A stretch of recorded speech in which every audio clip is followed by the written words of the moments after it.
Hello, happy Halloween. It's Saturday, October 31st, and we did have a sunny day and it suddenly clouded over. So, um, anyway, welcome to today's virtual studio party. I'm Kimberly Coe, and off screen is my co-pilot, Kal Honey.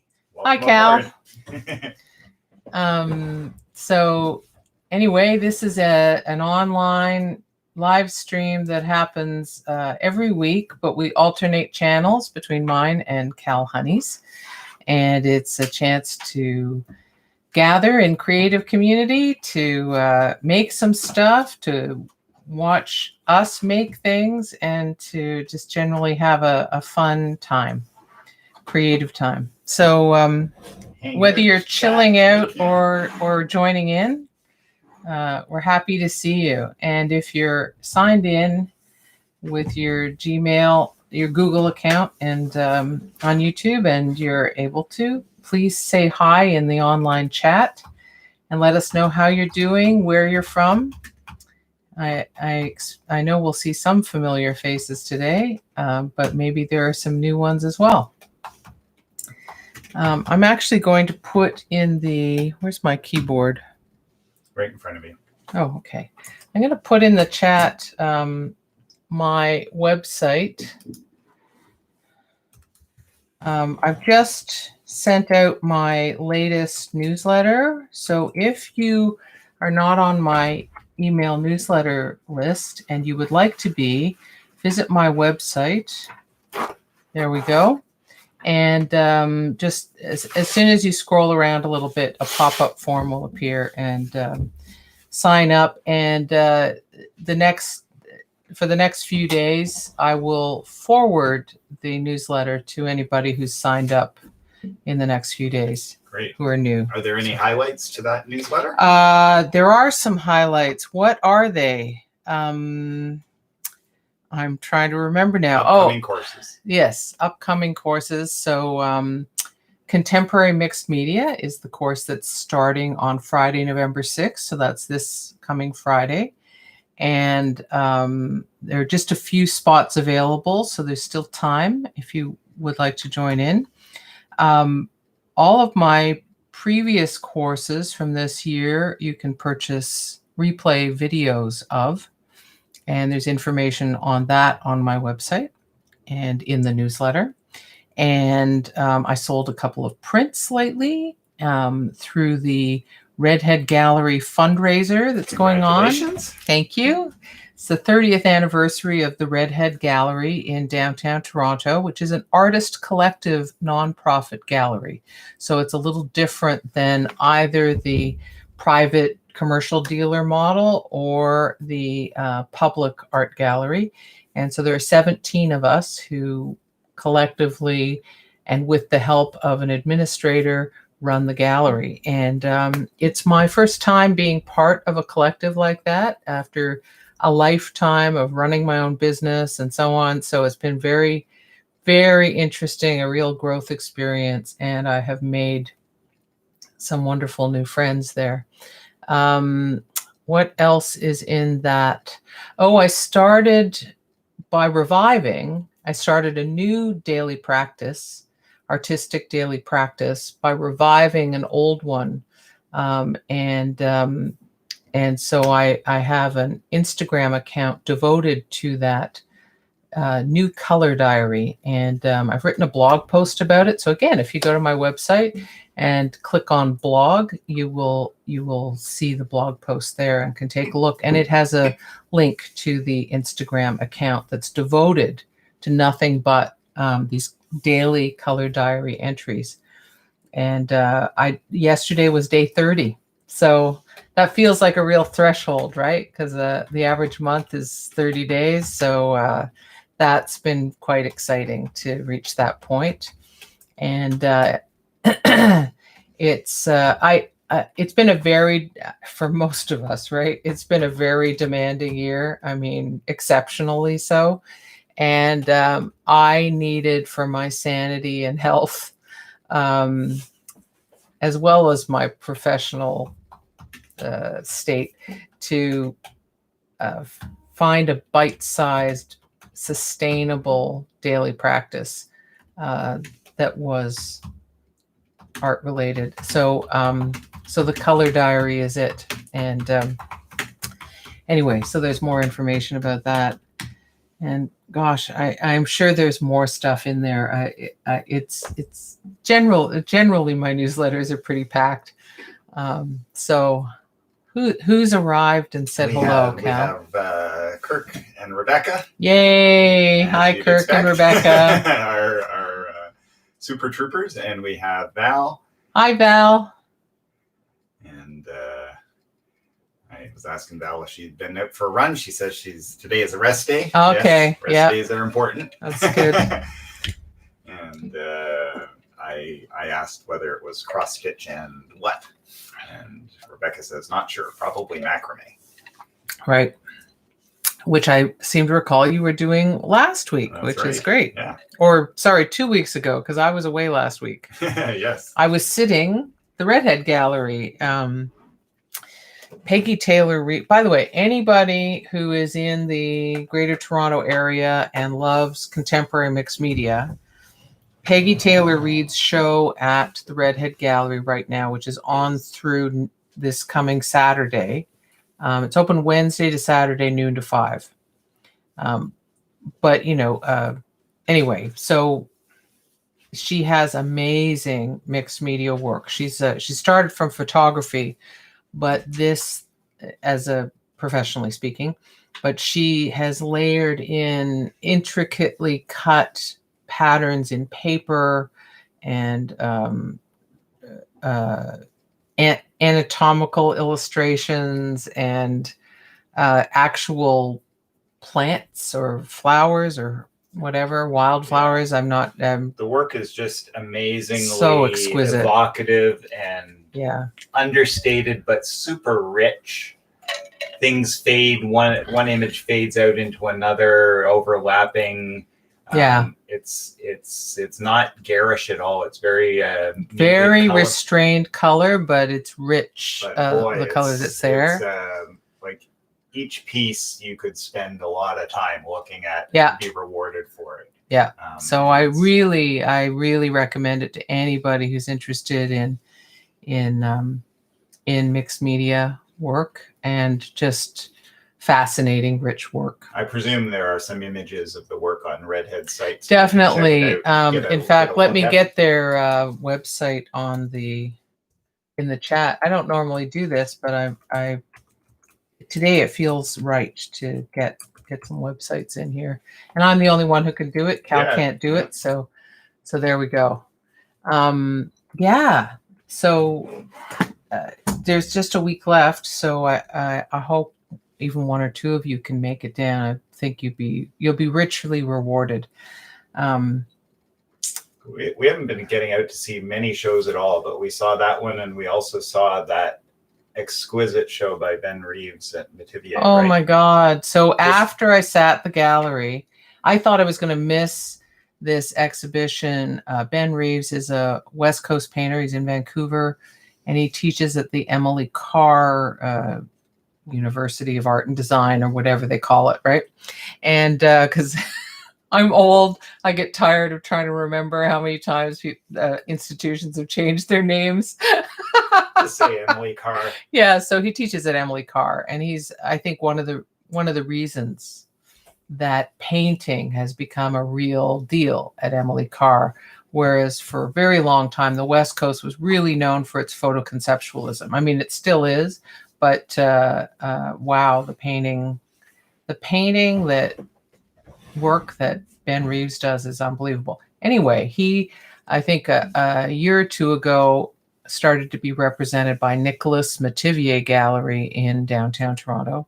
He's moved a little east. He's east of Jarvis and at George and Richmond Streets. And anyway, the show was ending, and I had even written a message to Ben, because we correspond a little bit, saying how much I regretted not being able to go. But I was sitting the gallery the same day that was the last day. But it turned out Metivier closed an hour later than Redhead. Woo! Woo! So Kal and I dashed over there. Peggy was nice enough to finish the last cleanup. Yeah. Oh my God, we were alone with the work. It was amazing and just breathtaking. If you're on Instagram, go to my Instagram account, and I have a post. I rarely post the work of other artists in my regular posts, but I posted quite a few images including close-ups on the paint from Ben's show. And yeah, he's amazing. He's one of our great painters, no question about it. And yeah, he's a real painter's painter too. Like, you don't have to look very far to find prominent Canadian painters who adore Ben's work. So, and I started in painting and drawing. So even though I do all this wacky stuff now, painting and drawing are very close to my heart. Yeah. There's nothing sort of earth-shattering about his imagery. Except that it's beautiful, exquisite. Like and it's like it's not of anything exotic. It's of like it's about the everyday, suburban everyday, but it is pure color, magic. The color and how he sees and how he composes, and he's a real painter's painter. Yeah, I think one of the things I said to him earlier, actually, when he was posting the work before it was in the show. And I said to him that his images feel like memories of my own that are real, and embedded in me, and yet they're not, right? They're specific to him, to his places, and so on. But that's such magic when an artist can make work that a viewer can literally feel inside themselves. Yeah. So Cherie has joined us. Oh, great. Hi, Cherie. How are you doing? Yes, happy Halloween. So I've got my skull t-shirt on. Isn't that awesome? And it's, this poor old t-shirt, I protected it for years, but it started to get, I made the mistake of wearing it unprotected in a class, an in-person class, and got some paint on it. And it's, it is getting old, so its lifespan is limited. So just enjoy it, right? I'm going to, no, my plan is I'm going to make my own skull and make my own t-shirt. So I'll keep you posted. Cherie says, because I had asked her how she was doing, as did you. She says, on a creativity roll, considering submitting something to the BAM jury show. Fabulous. Yes, you absolutely should, Cherie. Put your hat in the ring. Yeah, and I think your odds are good. And she says, thanks to the inspiration you two have provided the past few years, not just a compliment of truth. Aw, thank you so much. That means a lot. I'm just going to get another layer on, but I wanted to show you that skull before I did. And Annie has just joined us. Hey, Annie. Was about to go out to rake leaves, but this is 1,000 times better. Well, thank you. You can make a little art and get a little community, and then rake and leaves. And then rake leaves afterwards, all filled up with that. Exactly. So, yeah, welcome. Yeah, welcome. I just completed a submission to something. I forget what, but it mattered enough to me to actually do an application. Your submission, which is saying something. For public art. Art on the West Coast. Is it in Vancouver? It's Vancouver. Yeah. So it's temporary public art and large scale. It's 3 8-foot, roughly 8 foot by 8 foot glass panels. Is it like a bus shelter or something that's like no, I think it's a building that has a glass overhang, and that's a big set of windows. Yeah, the image. It has a feeling of a bus. That's not a bus shelter, though. Yeah, no, much nicer than a bus shelter. I think it's a fancy building.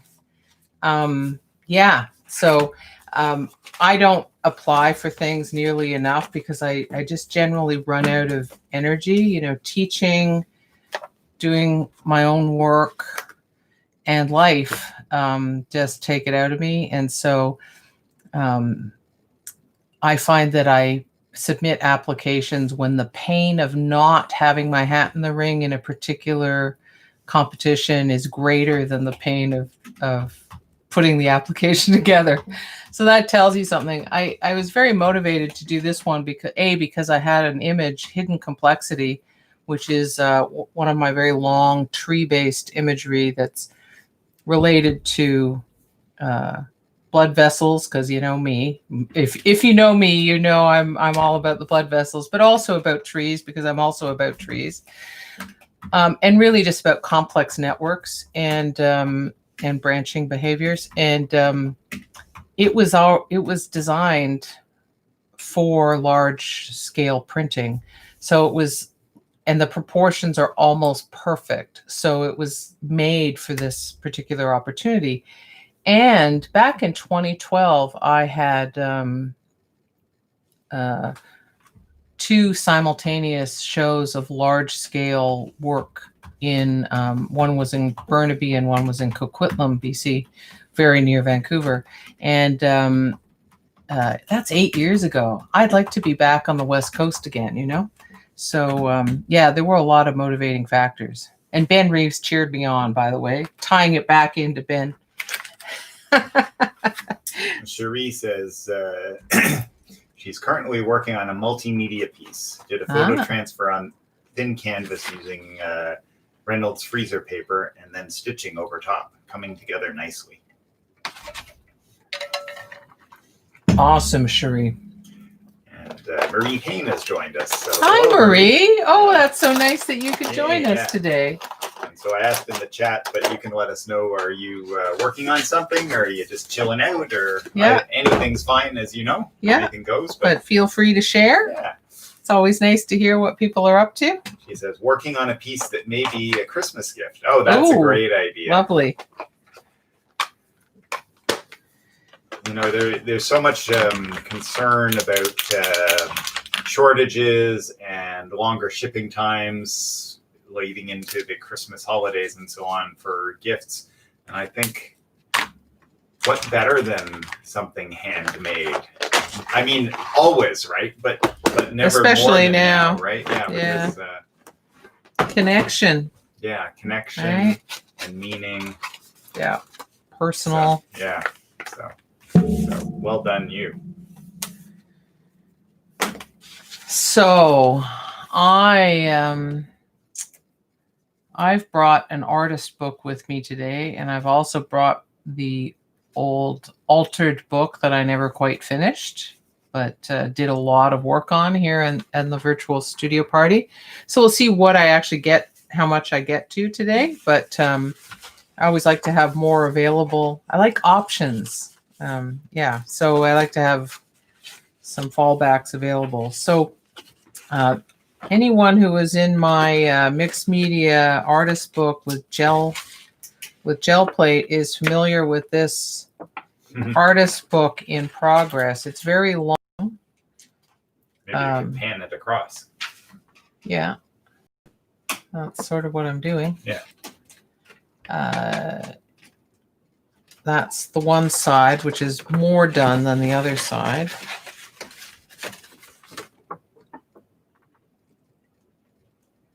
All right, and I think I did some of this at a previous virtual studio party, a little bit of that stuff. Anyway, so one of the things, and it'd be a nice way for me to warm up, I'm going to work on this part here that has this sort of translucent collaged paper with the cutouts to reveal the pastel drawing below. What I want to do is do some white line drawing, abstract and angular, small scale, onto some areas of that Chinese paper. And that would be a nice contrast with all that. Yeah, bring in some stuff. Contrast and but low contrast in some ways and high contrast in other ways, which is a fun game to play, actually. Yeah, actually, that's something I think that as designers we love. We're sort of inclined to do, right? So let's make this contrast radically in one way, like we'll make it like hyper geometric against this organic or something like that. And change scale. And change scale. And so these contrasts are really dialed up, but then value contrast is really dialed down or something like that. So it's that's definitely what's going on here. I think something we both teach is like that you have so many different contrasts, and isn't it fun to like turn some of the contrast dials up and other ones down? It is like having I mean, I used to hate the old-fashioned stereos that were really complicated to set up. I loved it when they started simplifying it, but that happened just before things went really digital. Anyway, those knobs, playing with all of them or a group of them is really fun and leads to really interesting stuff. So why don't I adjust this camera so that you can see what I'm working on. Push it back. And can you tilt the thing back a bit? Because I'm totally cut off. A little bit more. Just a touch more. Okay, I think that's good. You can see me. You can see this. Yeah, that seems like a good balance. So Val asks, are the papers in your book from your gel prints? So this is...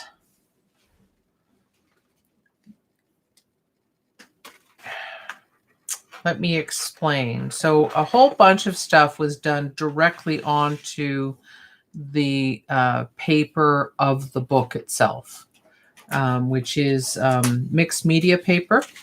And so the charcoal drawing was done directly on, or it's pastel actually, but it looks like charcoal. And these gel prints were done directly into the book. Risky, definitely risky. I screwed one up, but then I just printed over top, right? And then there's also painting and collage on top. And you can see there's some translucent collage. And then this red paper is paper I dyed and collaged on. And you see it has translucency, which is something I really like. And then so you see these three shapes. This one was gel printed on after the red paper was collaged. And these two were collaged on from magazines. But then you can see I've drawn red lines over top of part of one of them to sort of maintain some of the continuity of the red flow shape or whatever you want to call it. So yeah, so there's already some paint pen line drawing in here, and so it's time for some more. And I just sort of have to think about, this might be a good spot for some because it's darkish. So I'm going to start there, I think. And maybe start somewhere where I don't find the activity underneath is as wonderful as some other places. So it's just going to be an abstract dot and line triangle based kind of mesh. If I'm smart or smarter, I would warm up first on a scrap piece of paper, but that's what you tell your students to do, right? That's what I would advise. But living on the edge. Here I am, just going for it. Crazy Kim. Well, maybe I'll skip the dots. Sort of get dots just by lingering longer.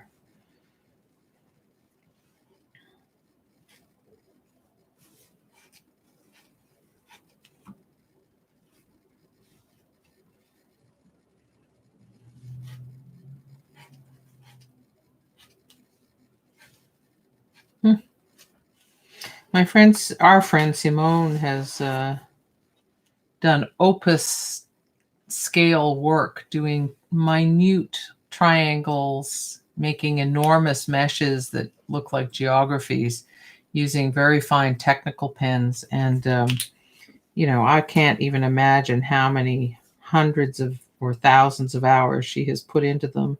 Yeah, it's very meditative work, and kind of obsessive. Definitely obsessive. So her triangles, like a big triangle in her composition, would be 4 millimeters wide. And then she covers or largely covers or comes up with really large shapes on like 4 foot by 4 foot panels. And sometimes they're denser and sometimes they're a little more open. So the values have these subtle shifts, and she puts them into these often organic shapes that when you sort of zoom out, they feel a bit like landscapes or aerial views. Like there's a map computer modeling of topographies. Yeah. So it's it's wonderful. You definitely get into a groove with this, which is sort of fun.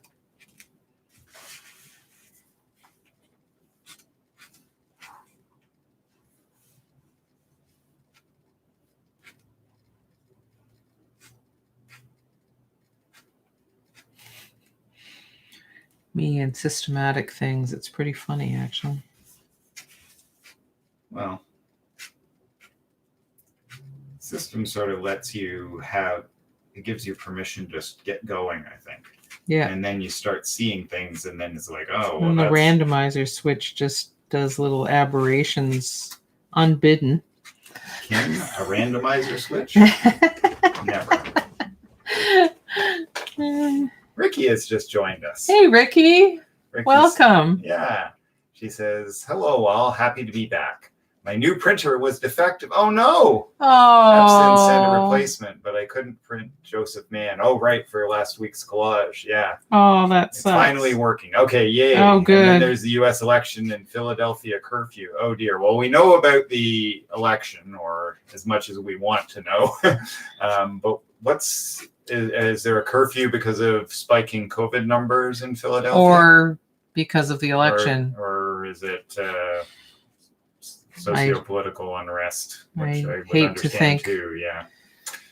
Well, regardless, welcome to our little safe artist space. Yes, that's right. And take a couple of breaths and have a cup of tea or whatever. Yeah. Your beverage of choice. I was going to say coffee because that's mine of choice, but maybe more agitation would be less desirable. Did you do your Tai Chi today? Oh, I do like what's happening with this.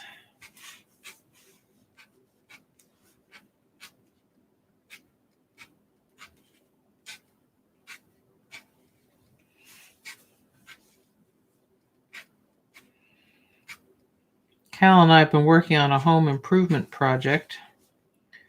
It's taking a long time, but it was a long neglected front door and front door surround. And it had a host of, long since defunct locks and, just crazy, just a crazy little setup and 50 years of various holes and plugs being put into it. And so it's all patched up now and primed. And Kal's going to mortise in our new lock set. Our handsome new lock set, and I've been smoothing out all the repairs on it, and we can hardly wait to put the red paint on it. That is going to be so exciting. A lock set that we have had that we bought 15 years ago, maybe. Goodness. It was still in the original package from. Yeah. Ricky says, yes, did Tai Chi and feel good. Thanks for asking good. And caring. And Cherie says, can I hire you to do mine? It's a to-do that never makes it to the top of the list. Yes. Isn't it crazy? Yeah, I feel like I'm glad, I'm reassured to know that we're not the only ones who have delayed such a project. but I gotta say it's very exciting, and I've been posting progress photos I have a personal Instagram account, and I actually started it because I wanted to post gear, like outdoor gear and other kinds of just things I'm interested in. But this home improvement project has become the focus of that account for the time being, just because that's the thing that I'm most excited about right now on a personal level. Okay, bring some out here.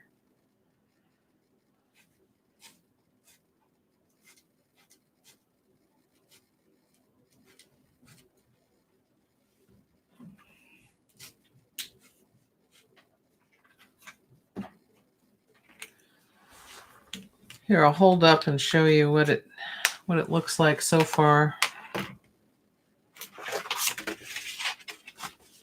It's such a long book, it's actually difficult to manhandle. All right. Gunta says, "Oh my, I finally got caught up to the live portion. Joined a bit late. Technically challenged is my middle name. Glad to be here and inspired by Kim's amazing creativity." I'm so glad you made it, Gunta. Yeah, welcome aboard. So that is great. The paint pen drawn on the Chinese paper that's collaged over the pastel. I love the way it reveals and obscures. Yeah. So. And so will it always be within the Chinese paper? Yes. Right. It adds this really quiet crackle, visual crackle. Like crispness, right? Yeah. And because it's small and dense, it's that's why I feel like it's a crackle. Yeah, and it's just going to sort of weave its way through in the way clouds might, just sort of flowing through the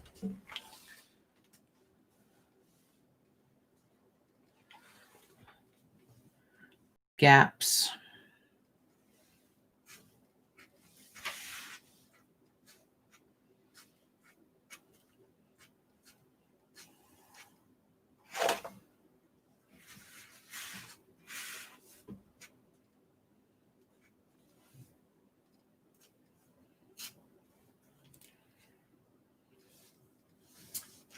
Annie says, like snowflakes. Because they're crystalline, eh? Yeah. Well, and saw a few of those yesterday. Fortunately, just a very, very few. I'm really glad I didn't see them. Yeah, we're not ready.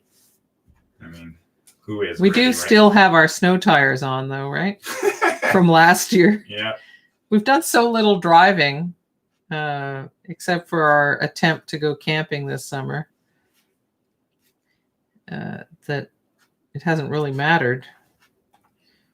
I'm sure it's not ideal, but there was a point in August when I thought, should we even try and take them off? Because we're just going to be putting them on again. And I thought, you know what? It's not happening. Yeah. So we're ahead of the curve. We look prepared now. Yep.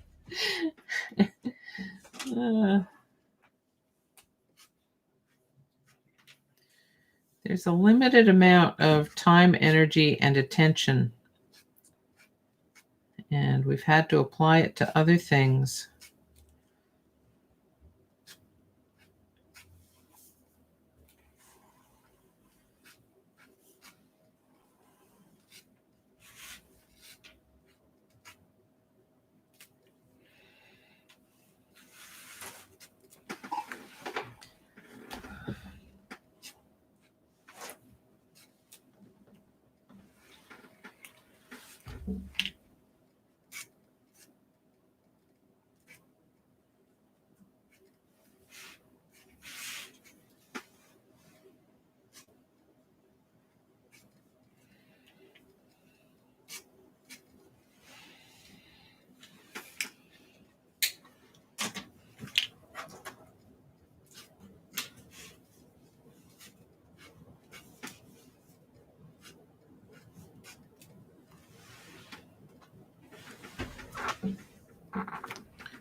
down here next. Definitely. Peanut gallery over here. Guilty as charged.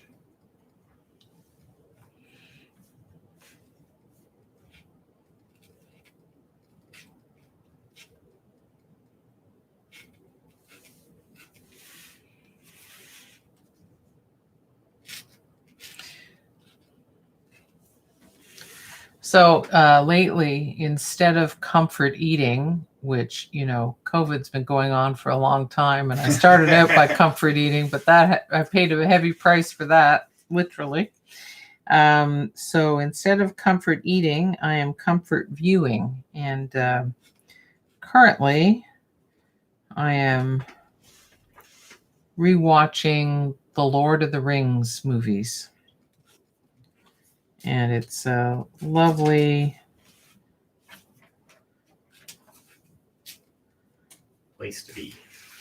It is. It is. It's a beautiful world, and good and evil is very clear. And yes.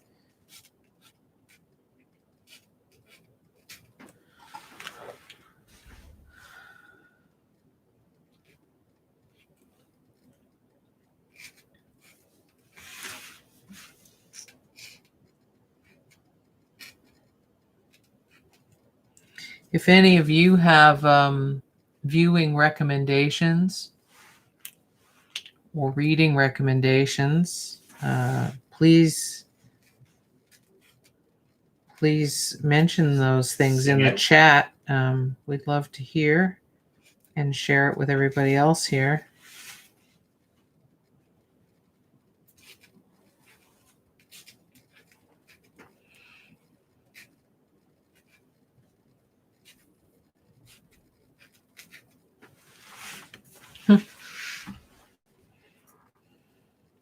Something we've been enjoying is Long Way Up with Ewan McGregor and Charlie Boorman, who are, you probably know Ewan McGregor, but Charlie Boorman is a friend of his, and they've done in the past these sort of long distance motorcycle rides. Their first one was all the way around the world, essentially, or all the rideable world. And they started in London and ended up in New York. They called it Long Way Round because they went across Europe and Russia, Mongolia, and then Alaska, Canada, and then the US to end up in New York. And it was so rich and moving and such an adventure in amazing parts of the world. Kazakhstan and Mongolia were two of my favorite places that they went. And Siberia. Wow, Siberia was epic. And we watched that series when I was preparing to go on my big solo trip around not all of North America, but a big chunk of North America. I ended up driving about 13,500 kilometers. And so I went straight down in the US to the US Highway 50 and took US Highway 50 all the way across to California. And it was funny. One of the things when I was preparing for that trip, that highway has a nickname called the Loneliest Road because it has these stretches where there are, no gas stations for ages and, no services for ages. And so I was interested to see what that was going to be like. And it was funny because so much of Canada is at least the loneliest road. But you get into Southern California and you realize people who are used to living in Southern California or maybe the American Northeast, this would be crazy, lonely and weird and maybe scary even, that there's such long stretches between gas stations and stuff. But honestly, just as someone who's driven around Northern Ontario and across Canada and all that, it's like, oh, okay, I get it. It's just perspective, right? But it was a wonderful trip. Oh my God. So I was tent camping all the way. So US Highway 50, and then up the coast into Canada, and then across Canada just to back home. I didn't go out east. What a trip. So Annie says, recently watched all 6 seasons of Schitt's Creek over a Oh, few days. yeah, Excellent. yeah. Yes. Wasn't that wonderful how they won all those awards? They like sweeped the Emmy Awards. Fantastic. Canadians seem to be very good at comedy. So the US is full of Canadian comedians and successful Canadian shows now. And Cherie says, on the collage front, I'm working on a collage self-portrait for my Facebook page. Oh, fun. Idea. Yeah. I was great. Inspired by the self-portraits other artists use, including Kal's Instagram. Yeah. Oh, yes, and my Instagram has a digital collage. Photo digital one. Yeah. It's a great way to sort of subvert, rather than just another photograph of someone, express yourself, right? Yeah. In more than ways than one. So yeah, it's great. Val says, we've been watching the First Ladies series on CNN. Really interesting show on Eleanor Roosevelt. Oh, yeah. Could use fascinating Eleanor woman. Roosevelt. And what a mind and heart. Mm-hmm.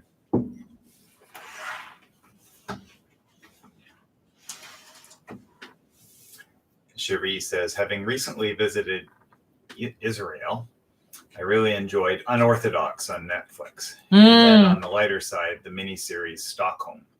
Both have subtitles, so be well rested. Right.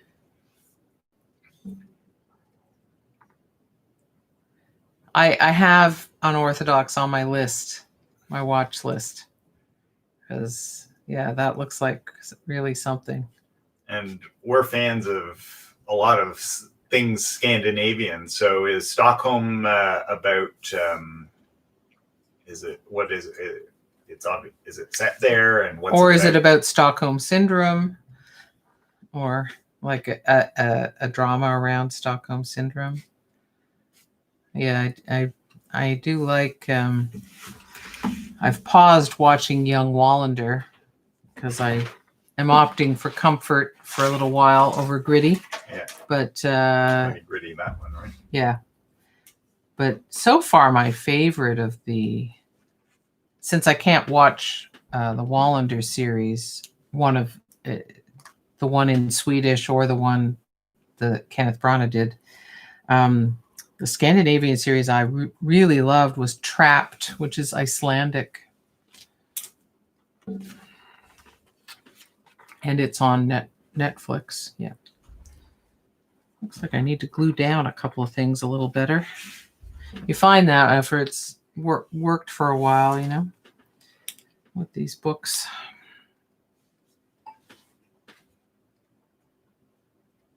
No, I think that should climb up there a bit more.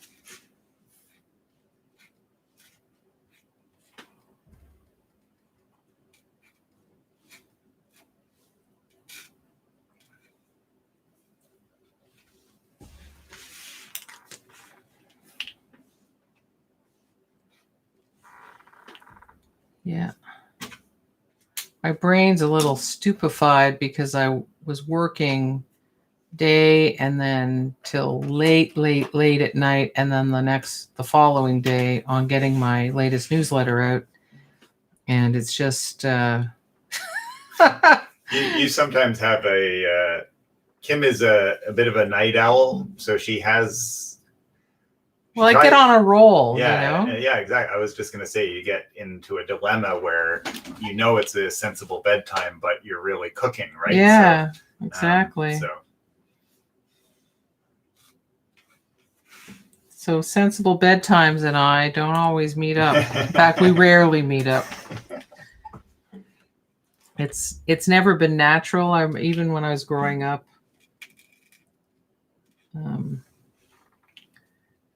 I'd go to bed, but I wouldn't be asleep. So I'd end up. I used to listen to Chum Radio. I'm thinking it was the AM station, 1050 Chum in Toronto. Used to do these. Was it drama series, old time dramas or something? Something. I think it was Chum. And yeah. And so Theater of the Mind, wasn't it? Maybe. Yeah. Anyway, I remember it was great listening to that. Dating ourselves, but there you go. That's all right. We've earned these wrinkles, right? These wrinkles right here. We're so old they need to carbon date us. And a little gray here. Working on it, right?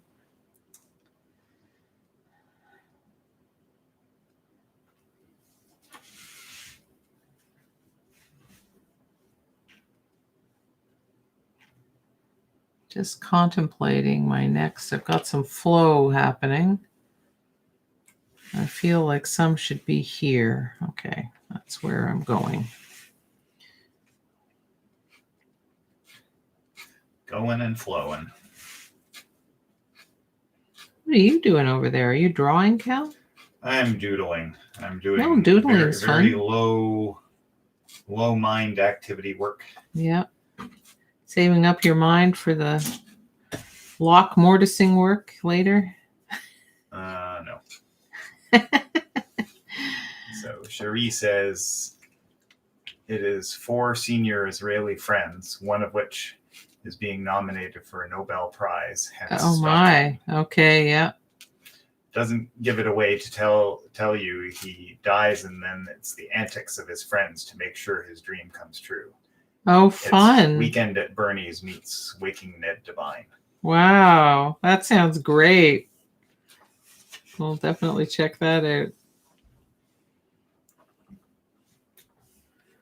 What a great description, Sherry.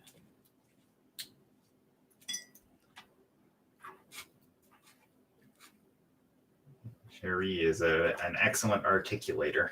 Yes. And teacher, as I recall, right? Yes. Well, that would make sense, right? Yeah, it helps a lot. Yes. It helps a lot. Not that all teachers are as articulate as would be ideal.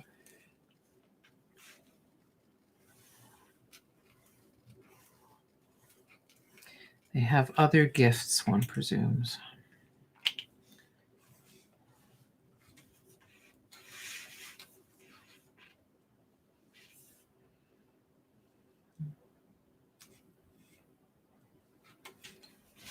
It's a delicate dance between the material that's underneath and what I'm doing on top. So I keep pausing and considering my next move.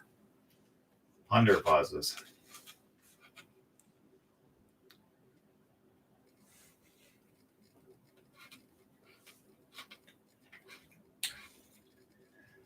Rebecca says, Kirk and I just watched Sense8. Okay. Which is amazing. And so what's that about, Rebecca? It's spelt like the word sense with numeral number 8 on the end. I think I've seen that, but I don't know anything about it.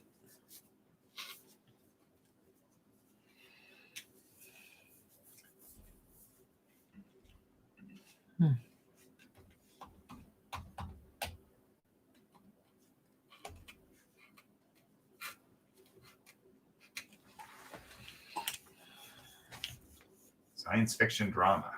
Oh, I like good science fiction. And even sometimes not excellent science fiction. Just depends, right? Does it have enough else going for it?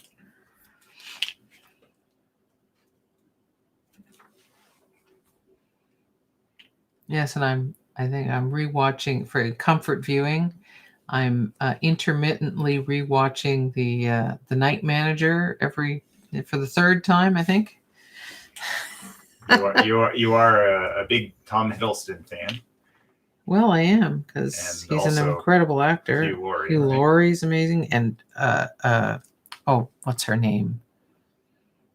The actress. I know who you mean. Oh my God, she's incredible. I'll come up with her in a minute. In fact, I'll Google. She's in The Crown. She's in so many things. She was in Mitchell and Webb's TV show. Olivia Colman, that's her name. She's amazing. Rebecca says, it's hard to describe. It's about 8 people around the world who connect together by the women who directed The Matrix. Oh, wow. That's a recommendation in itself, Yeah, right? absolutely. Because yeah. I always think maybe it's because I'm familiar with being an artist.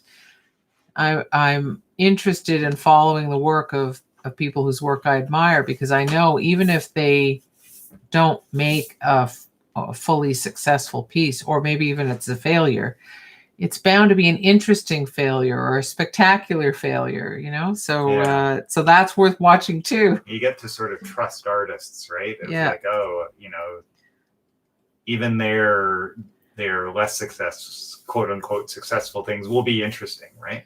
Yeah, well, you get interested in an artist, and so it's interesting to see what they do, even if it's not successful. Elaine Whitaker has just joined us. Hello, Elaine. Oh, I must need to drink something. Pardon me. Have a drink, Kim. Yeah. Elaine, you've missed out on my skull t-shirt that I wore for Halloween. So happy Halloween to you. And to anyone else who joined late and didn't, maybe I'll show my skull t-shirt at the end. Rebecca says of Sense8, it costs so much money to make, they canceled it after 2 seasons. That's sad, but yeah. I bet it needed the 3rd season just to complete it. It's like what they did to me and names today. Right? Well, it's the Fatigue, I think. One of those Icelandic series? No, the Mongolian Emperor one. Oh, but right, it's the name of the Italian guy. Marco Polo. That little known character. Yeah, so that series, they were actually starting to make it, and the 3rd season, and Netflix canceled it. Elaine says, perfect, and to you. Rebecca says, they did make a pretty spectacular finale. Good. Yeah, that's good. Might as well go out with a bang. Yeah, I was just quickly checking on it as well, and it looks like they made it sort of after they knew that they wouldn't have another series, but well, that's at least a reasonable compromise, right? We're not going to do another series, but here's one more episode to wrap it up a little bit. And what are you working on, Elaine? Are you doing well? Are you out in your studio in the back, or are you in the house today? Elaine has the loveliest studio. Oh my goodness, yes. Yeah. There's a little tiny patch of garden behind your beautiful house. Garden, and then her studio. And then a studio between at the back of her property. I hope you don't mind us saying that, Elaine, but it's back of her property. It sure is lovely. Yeah. So here, I'll just show you where I'm at now. I've got 3 sections now of the mesh drawing. There, you can see that well, I think. Yeah, that's great. All right. So it's sort of flowing its way across. I've still got, I guess I'm halfway. Yeah, I'm halfway now. Would you consider changing the scale of the triangles? Like this patch is kind of like more zoomed in and that one's more zoomed out, or? No, not in this instance. Yeah. Yeah.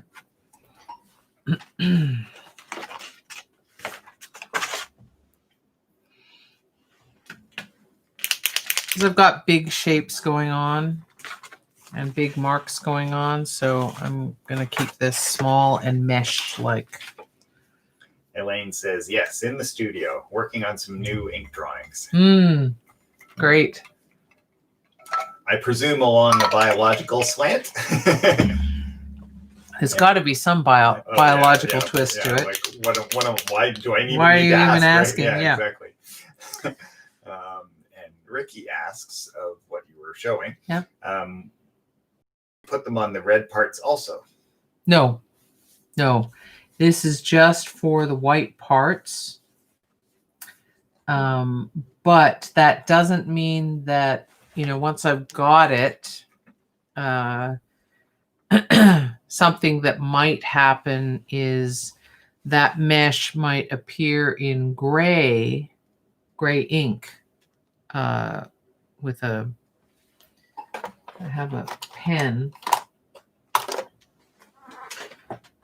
Where did I find it? Oh, here it is. What kind of a pen is this? Faber-Castell Pitt pen. These Pitt pens are amazing. I want to get one of those jumbo sets. So if anyone wants to buy me a Christmas present, the 60 pen set of Faber-Castell Pitt pens would do nicely. Thank you. I have precisely 2 of them, and one of them is this lovely light gray. And so I might bring it into the white areas. There's something about the red areas that, at least at present, needs to feel more pristine. I did interrupt it with those shapes, and that was definitely something that needed to happen. But yeah, we'll see. It's a good question, though, Ricky. Yeah, she says, yes, definitely, maybe.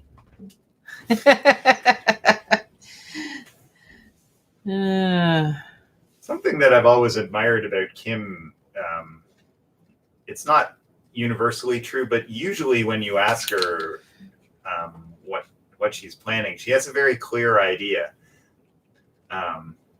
Or speaking about it, it will come to me. Right. Yes. Sometimes that's what happens, because I'm apparently a talking thinker. Whereas I am always like, it could be this, could be that. I can't make up my mind. And Kim's always like, no, it definitely needs to be this. It's like, wow. Well, I'm also about the options. So I think I leave my options open for quite a long time before I end up in that sort of decisive place. Elaine says, these look like fantastical creatures made by blowing ink on Yupo paper. Ooh, that sounds like fun. Yes. Of course, I can't remember the names of biological phenomena, but there seems to me that in things like amoebas or whatever, they have these, they shoot out these tentacles.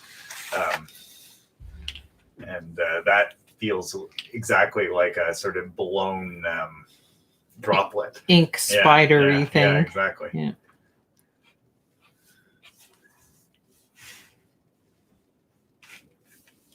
Well, that sounds like a fun process, too. Yeah.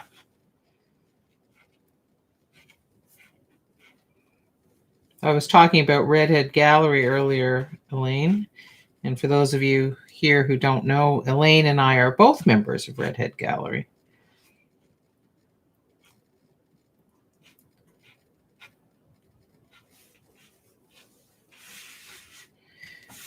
And when I was sitting Peggy's show last Saturday, she asked me when my next show is at Redhead, and I realized I don't know, but I think it's gotten pushed off to 2022. But I should look that up. I have kind of a wacky idea for my next show, potentially. I have to try out parts of it to see if it has legs or not.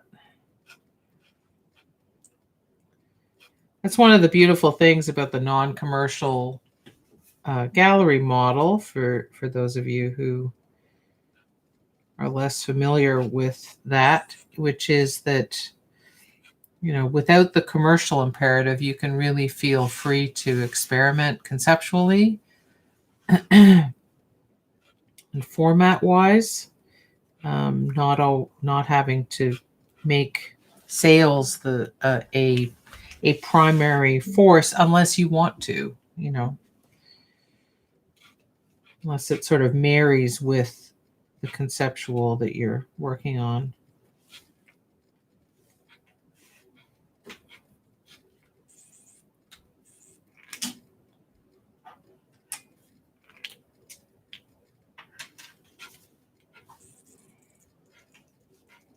Like at my last show, I had an abstract photo series that was very affordable, very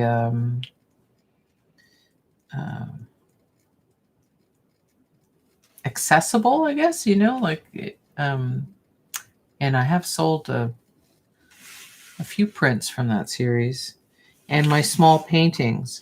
But it's interesting because there were also some good practical reasons for doing them because, I had done some enormous paintings. So really small paintings was a nice contrast with the really large paintings. And because I was trying to explore different ideas many different ideas, going bite-sized was a really good way to work.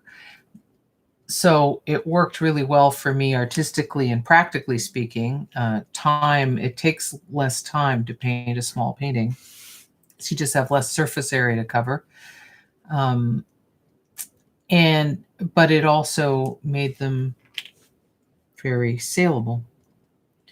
Whereas my pile piece, although I did sell prints from that pile piece, my pile piece was not likely to sell as a piece. Elaine, you've just twigged a part of my grade 12 high school brain. She says pseudopods, Kal, on amoeba. Yes, that's a long forgotten word right there. And to you, Elaine replies, "Ooh, a wacky idea for your next show sounds so intriguing, Kim." Oh, thank you. Do you have any teasers, or is it close to the vest for now?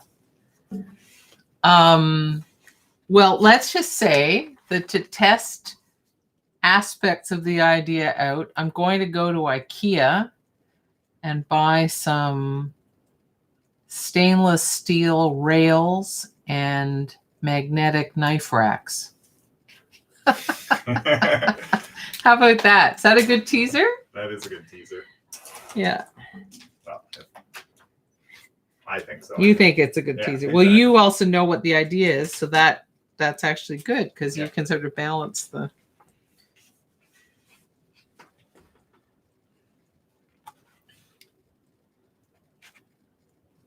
Oh, it's always a balance. These, like, how much am I going to interfere with that stuff that's below? Because once you put the foreground stuff, which is what this white mesh drawing is, or white triangle drawing is, it's, even though you can see that there's activity below it, you can no longer see the mark that made it, except where it emerges from underneath the mesh. So that's why, pausing and looking is so important.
Well, you've piqued Elaine's curiosity. Oh, yeah? She asks, as hanging devices or they become the artwork / installation. Hmm.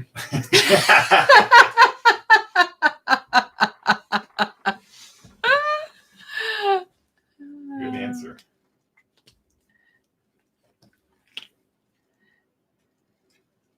You're giving her ideas now. I just wish we had any wall space in our house at all. I mean, you can see this bit of wall over here. And that's one of the quieter walls. Yeah. I mean, we have a beautiful little painting by Nicole Collins, and it's the only thing that's actually got a little space because it's a painting by Nicole Collins, right? So of course it's got space. But we have other works by other artists we love and admire and tucked away. We desperately need space, wall space. But just yesterday I was saying to Kal, we need more wall space for bookshelves because we have a lot of books and not enough shelf space for them. And I seriously love books.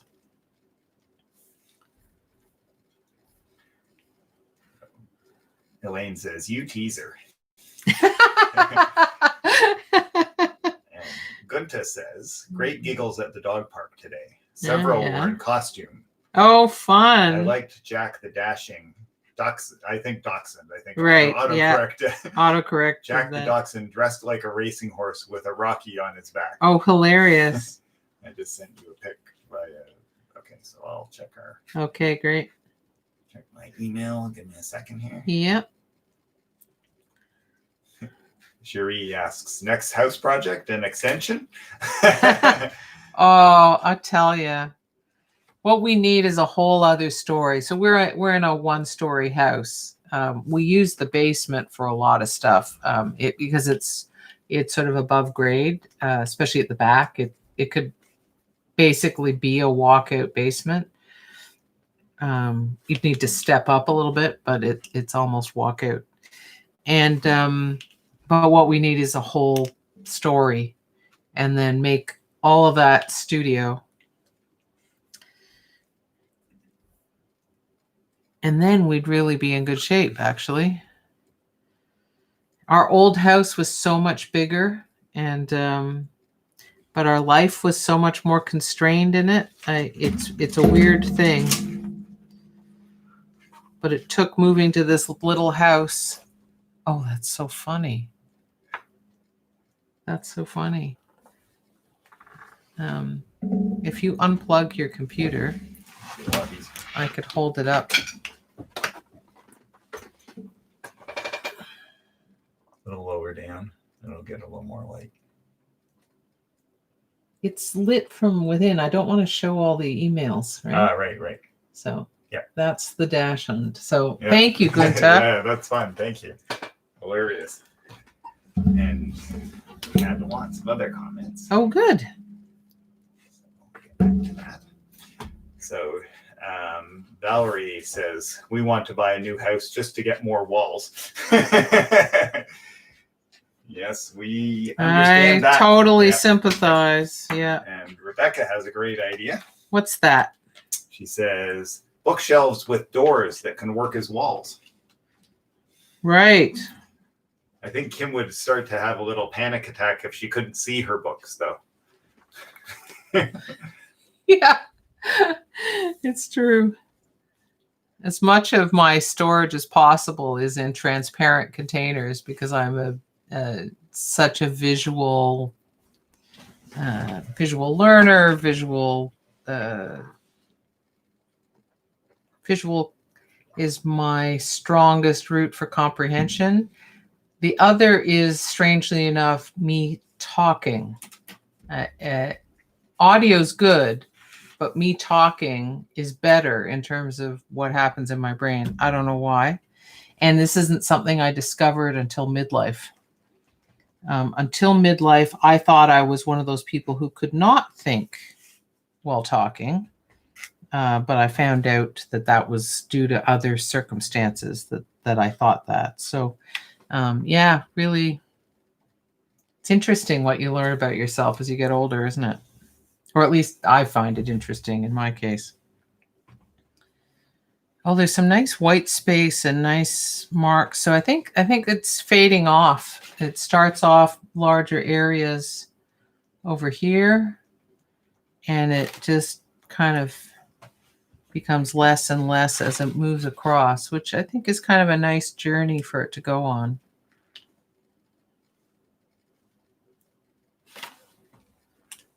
So that's good. Annie says, my daughter is a talking thinker too. Oh, yeah? But that sometimes gets her in trouble. Haha. Oh, I get in trouble regularly, Annie. A little less during COVID, though. Well, I don't know. I do a lot of talking, just not in person, right? I do it online. Yeah, that's true. It's true, actually. I'm trying to learn the balance. I've learned that having some ADD makes me naturally a blurter. So, for example, when we have meetings that are on Zoom, that's really helpful to me because I can do a bunch of my blurting in the text chat and not actually interrupt people's flow. It's a weird thing that's hard to switch off. But I also definitely said some unwise things yeah. Over the years, and which also relates a bit because the executive function is a bit impaired or a lot impaired. It depends on the person in ADD, and I'm trying to learn how to control that, but it is an imperfect process. Yeah. So I will, without a doubt, continue to get myself in trouble by what I say. Now, sometimes it's okay. Sometimes I'm in trouble because people are just uncomfortable with me saying things that are not, they're truthful they're not cruel or anything. They're just truthful, and people are uncomfortable with that. But other times, there are times I wish I could do the rewind, right?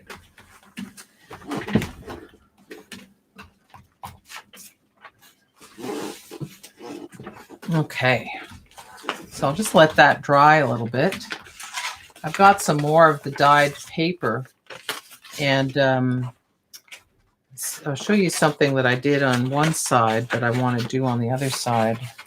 So when I collage this red paper on this side, the curved shape completes itself, overlapping into this section, which I really like. I like that integration and completion. And so I'm going to do the same thing over here so that that curve comes to a logical conclusion onto this panel. Would you do it with the red lines to echo the red lines that sort of partially obscure that photograph earlier? Well, I was planning to do it with more of the red paper. Right. Yeah. But Kal raises an interesting point.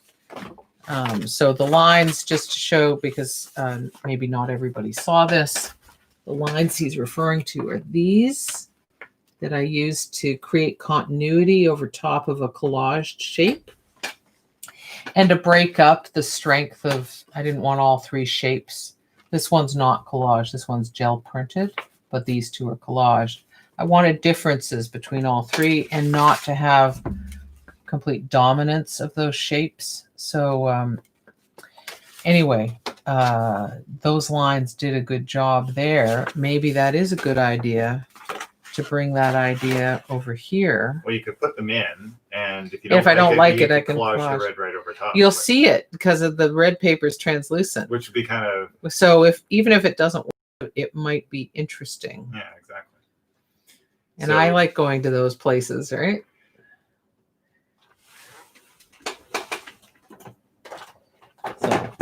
I'll let that set up, and I'll just work on something else for a minute.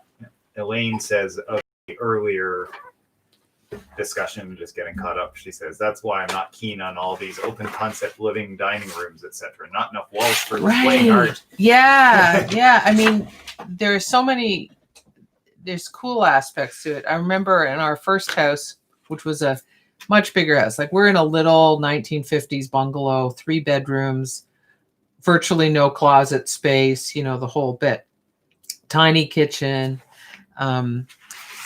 In our old place, the whole back of the house was an open kitchen with an island, a breakfast area, and the family room with a gas fireplace. That was just the back of the house. The front had the living room and the dining room and this fabulous front entranceway that you could have a party in.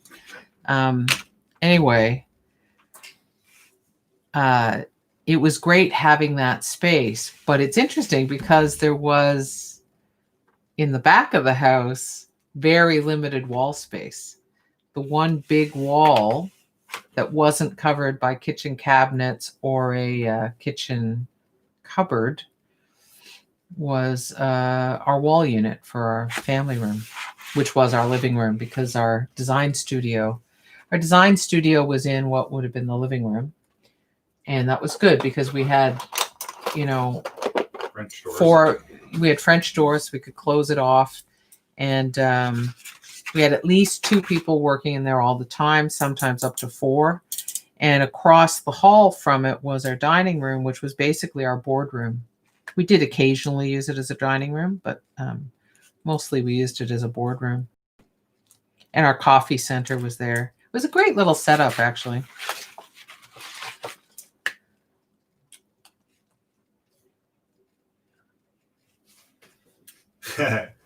Ricky asks, and why did you leave that first house? It sounds so perfect. So it was a great house. The house was great. We bought it from plans. It was in a subdivision. Yeah, but an architect had been involved clearly in the design of the houses. Yeah, because it was a gorgeous center hall plan, modeled after traditional, larger than, but modeled after one style of single central gable with a full-length porch across the front, which is a very common Ontario farmhouse design. But it was like a big cube. It was potentially 3 stories, although we only had 2 finished inside. And we loved the house. But we had one neighbor was a bully. And the whole neighborhood was just so bourgeois, is the best word I've found to describe it. It was very keeping up with the Joneses. And we thought that because we didn't value that we could basically be inoculated against it and just tune it out. But in fact, it was oppressive and toxic. And I remember when one of our neighbors had a driveway put in with such a fancy finish that it cost more than our used car cost. And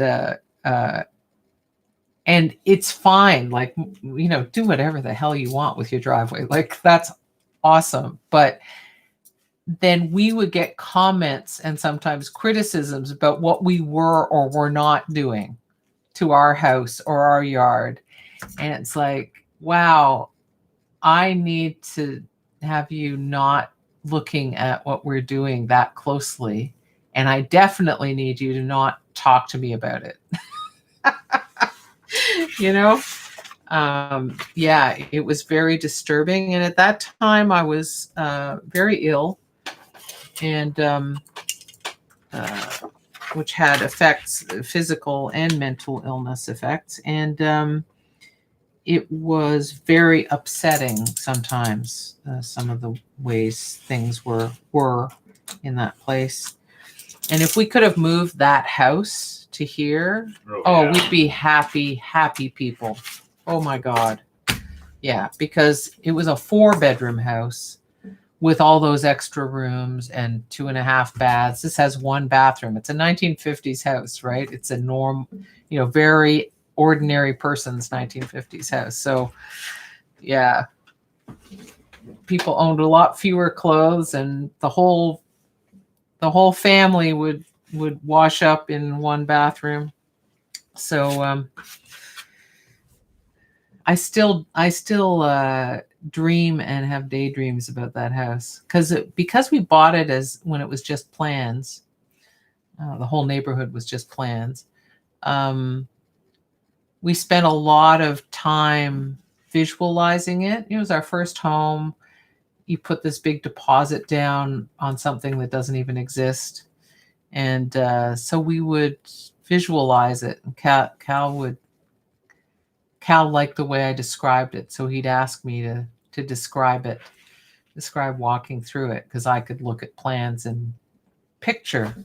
We'd be going to bed at night, and I would say to her, I'd say, Kim, tell me a story about our new house. And so she'd launch into this vivid description of it, which was wonderful for. Ricky says, I understand. That's horrible. I'm fortunate because everyone on my street agrees that we all live in genteel poverty. That's it's good. The house isn't the community. Which is fascinating. It's because we loved that house. So and man, as much as we benefited from having it when we were running a busy design studio, now as artists, we could be teaching out of it. We could have our art all over the walls. If we had the 3rd story, at least roughed in, the amount of studio space we'd have would be insane. And the basement was big with high ceilings and so on. Kal had an amazing workout space. It was really something in terms of, the kind of life you could live in the house. So when we moved here, we decided we were going to have a smaller house for a bigger life. And it's lived up to our intention. In spades. Oh, it massively. You got healthier. Yeah. We became artists. Here. We traveled more. Yeah. So I was dipping my toe back into art when we were in the other house, but I was so sick, and it was just circumstances were not right. I have made a very, very stiff. That's a fold that is struggling to be a fold. It is. It's got 3 layers of paper. Right. Yeah. They're all glued together. So that's just the way it is. I do have a book press, so that will help. So this is another one of my books, and I see that I've also messed up something else. I didn't match up my shapes well, because I did a shape on the back, and it was supposed to match up with the one. You see how there are notches, whereas you see how on this side it's just like that. That's what it was supposed to look like on this side, and I failed. So that'll be something I can see how I can sort of deal with it, even though it won't be perfect. Thank you, by the way. I see that there are a few likes on the video, and I really appreciate that. And if you enjoy this video at all, if you wouldn't mind giving it a like, it just helps it get recommended to more people on the YouTube algorithm. But no worries, if it's convenient, that would be lovely. All right, so now that I've managed to do that to that book, I think I'll put it aside for now, because that was a bit discouraging. And just a heads up, it's 3:25. Is it really? Well, why don't I get this little curvy shape done?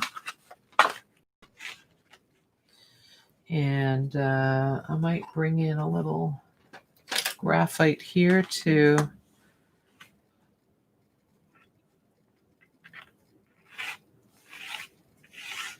figure out where that curve is going to go.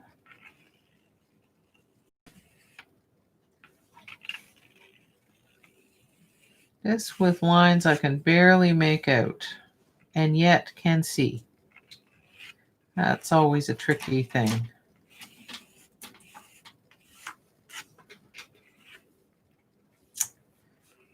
Yeah, and then there's the question of, well, how round is that going to be? Okay, I think I have a sense of it.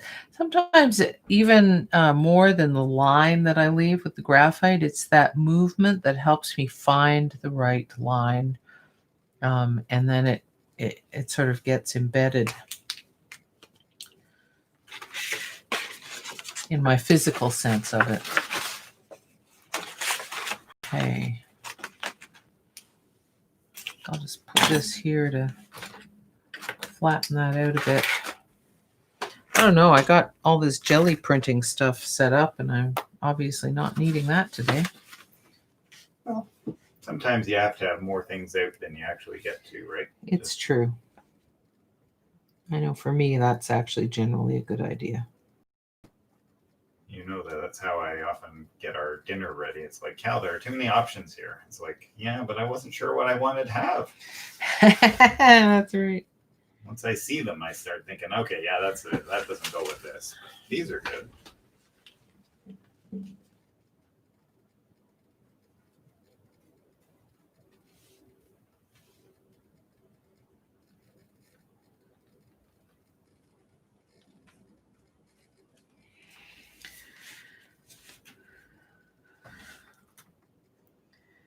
The lines are straighter when they're drawn quickly, but the spacing and angle is less well controlled, so I'm drawing these slowly, which makes them more wobbly, but hopefully overall will lead to more regularity in the spacing.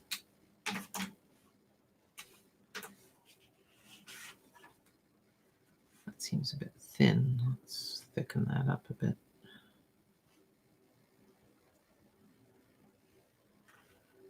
Once again, just like the white lines, I'm using an acrylic paint pen, Posca brand.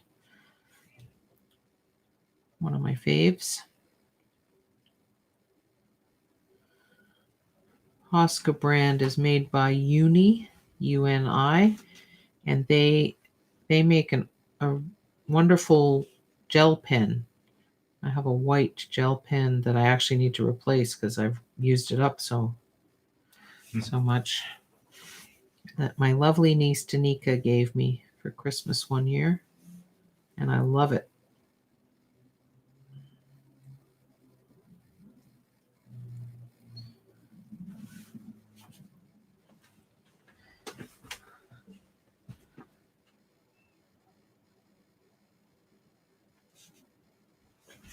Annie says, I thought I had finished the artist book from class, but then I saw yours again and put a few holes with a punch into it.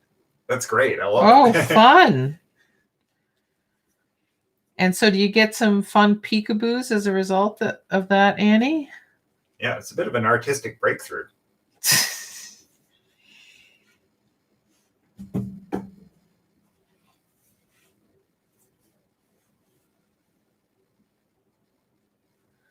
Cal just can't help being Cal.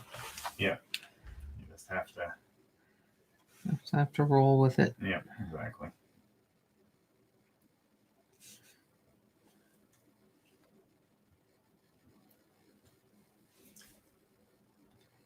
It's hard to know when to stop, but yes, little holds to see red. That's great. Oh, that's nice. I think that there's always something interesting about being able to get a little glimpse through to the next layer. I think it is really seductive. I think as humans, we can't resist that, you know. The whole peekaboo thing is, you think about how young you are when you learn peekaboo, right? It's such an instinct, and how endlessly entertaining it is when you're 2.5 years old and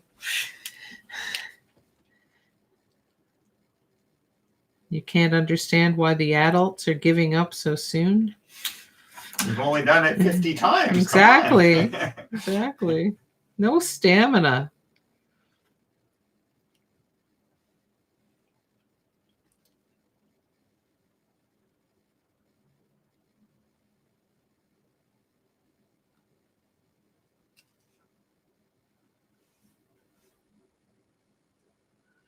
So this is interesting because this is going over top of some of the white triangles I drew. And so getting, you know, double layer of line drawing. It's quite interesting.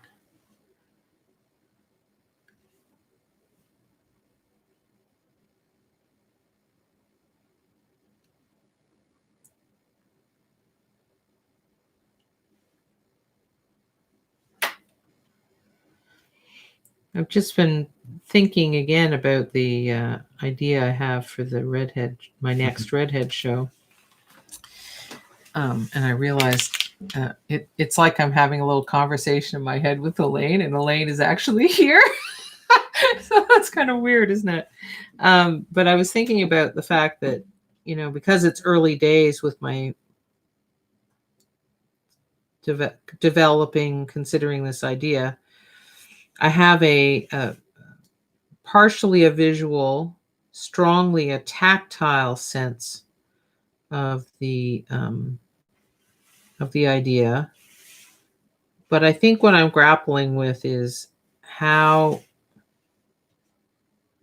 is the conceptual side of it. So if it's taking these forms, if I'm presenting work in this specific way, what are the potentials there for exploring ideas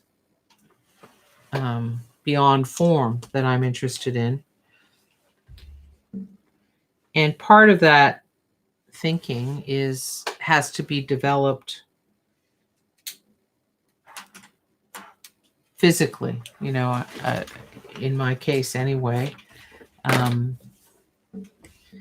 I might write about it to help think about it, but I have to get physically hands-on, and I'm going to have to make a temporary wall. Well, there's my big easel board in my main studio. It could act as a slightly slanty wall. How big is that? Is that a 4x8 foot sheet, or is it slightly smaller? If it's not, it's very close. Yeah, so it's 4x8 feet, and of particle board with white melamine on it. So it could pass for a wall, and I could try installing things on it, although that would ruin the pristine surface. So I'm always reluctant to do that because pristine surfaces are hard to come by. I've just finished, you know, patching up our old front door out the wazoo. So I have a very strong feeling about that now. Okay, I did the lines.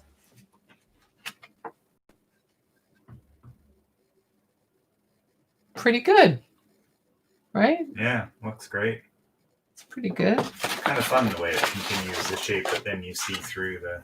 Yeah, you see black, and you can see, when you're close up, you can see the white triangles. And so, yeah, I like here, the let's way get a wide white view here. White triangles. Yeah, feels a little slightly abrupt ending. I should maybe taper that a bit more. But now I feel like there's a nice relationship between the things. So that's good. And then there's that connection with the lines done here. So, and it's nice because these lines are coming from the top and those lines are coming from the bottom.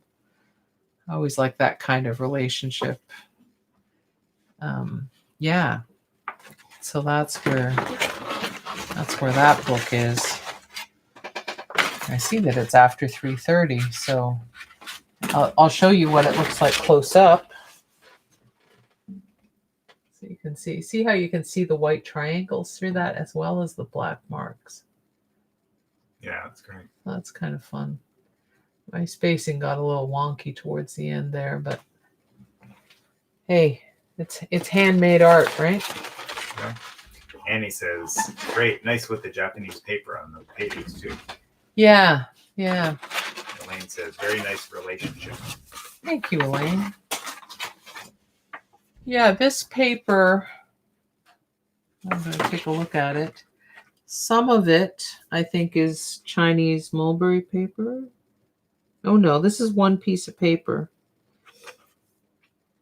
I'm remembering now. I think it is Japanese paper. I often use Chinese mulberry paper, but in this case, I think it's Japanese paper. And it was very thin, so when I soaked it to collage, the medium to collage it on, it wanted to tear a lot, so I had to treat it very delicately. Teach it not to do that. Teach it not to do that, yeah. I'll learn you. Oh, dear. Yeah. So before I show my skull t-shirt, how's everybody else's stuff coming along? It was nice to get Annie's report. Even if you're just chillaxing, how's the chillaxing going?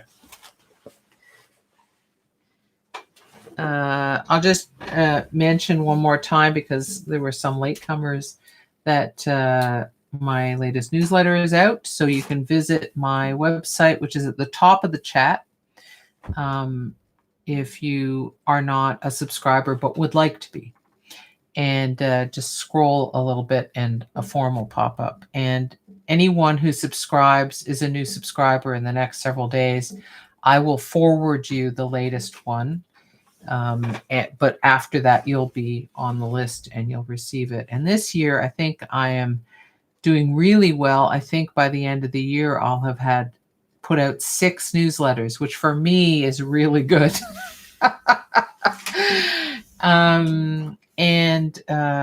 Contemporary Mixed Media Explorations course, incorporating textiles and textile processes, is the course that's starting this Friday, 2 o'clock till 4:30. And it runs for 6 weeks. And again, on my website at the top of the chat, you can find more information about that, or of course in the newsletter. And it's not limited to textiles. We're going to look at some specific textile processes and ways of working with them and incorporating them, but combining them with other media, right? So bring your existing mixed media projects and start something new as well, or just test things out. And was there anything else that Kal and I are working on some new stuff that we're hoping to be unveiling in next month, which next month starts tomorrow, right? Not that soon, but in the next month. And so please stay tuned for that. And so there'll be another newsletter going out about that and about winter courses. One of the things in my newsletter is I'm asking people to vote on between ideas for my winter offerings, because I'm going to teach a little less this winter than I normally teach, so that I can work on some new projects, including maybe testing some of those ideas for the Redhead Show. So your input is very appreciated and valued. And you can even vote for no preference if you want, but there's also a possibility to make your own suggestion. And boy, that's probably about it for now, right? Yeah. You had asked what people were doing. Yeah, and so yeah, dying to know. Rebecca has replied, Kirk finished an adorable tiny cross-stitch Christmas stocking as starting another ornament. So. That's lovely. And she said she finished, then ripped apart a macrame piece. Oh, you know what? I just saw that you did something macrame, so I said, "Oh, please post it on the collage." Okay. It's like, oh, I didn't read the ripped apart. The ripped again. apart part is crucial. Really pays to read to the end. It does. Oh, right. And she says it's a Christmas gift, so she doesn't want to post where the recipient might see it. Good point. That is a good point. These public areas are not necessarily a good place to post surprises. That's right. That's right. Wow. All right. Well, I guess that completes us for today.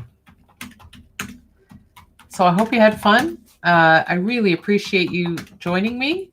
And next week, we will be on Kal Honey's channel and doing the Virtual Collage Jam. But of course, if you're working on some other thing and that's what you want to work on, please feel free to bring that along or just come and relax and enjoy. So nice to see you in our little virtual world here. And I hope you have a really good week. I will look for your new Facebook Cherie, portrait, Cherie. Yes. I'm looking forward to it. Yeah, that's fun. You're welcome, Val. Nice to have you along. Yes, very much. Happy Halloween, everybody. Yeah.